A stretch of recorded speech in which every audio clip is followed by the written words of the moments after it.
ಬಂಟ್ವಾಳ ತಾಲೂಕಿನಲ್ಲಿರುವ ಭೂ ಕೈಲಾಸ ಶ್ರೀ ಕ್ಷೇತ್ರ ಕಾರಿಂಜ ದೇವಸ್ಥಾನದ ಸುತ್ತ ಮೈ ಹೊದ್ದುಕೊಂಡಿರುವ ದಟ್ಟಕಾನನ ಕೊಡ್ಯಮಲೆ ರಕ್ಷಿತಾರಣ್ಯದ ನಡುವೆ ಹಾದು ಹೋಗುವ ವಕ್ಕ ಕಕ್ಕೆಪದವು ರಸ್ತೆಯ ಇಕ್ಕೆಲೆಗಳಲ್ಲಿ ಹರಡಿಕೊಂಡಿರುವ ಕಸ ಕಡ್ಡಿ ತ್ಯಾಜ್ಯಗಳನ್ನು ಇಂದು ತುಳುನಾಡ ಪೊರ್ಲು ಸೇವಾ ಟ್ರಸ್ಟ್ ಕಾರ್ಯಕರ್ತರು ಸ್ವಚ್ಛಗೊಳಿಸಿದರು.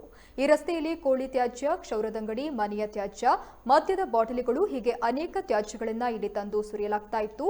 ಇದನ್ನ ಅರಿತ ತುಳುನಾಡ ಪೊರ್ಲು ಸೇವಾ ಟ್ರಸ್ಟ್ ಕಾರ್ಯಕರ್ತರು ಸಂಬಂಧಿಸಿದ ಗ್ರಾಮ ಪಂಚಾಯತ್ ಹಾಗೂ ಅರಣ್ಯ ಇಲಾಖೆಯೊಂದಿಗೆ ಚರ್ಚಿಸಿ ಬಂಟ್ವಾಳ ವಲಯ ಅರಣ್ಯಾಧಿಕಾರಿ ಶ್ರೀಧರ್ ಇವರ ಮಾರ್ಗದರ್ಶನದೊಂದಿಗೆ ಸಂಪೂರ್ಣ ಸ್ವಚ್ಛತೆಯನ್ನ ಮಾಡಿದ್ದಾರೆ.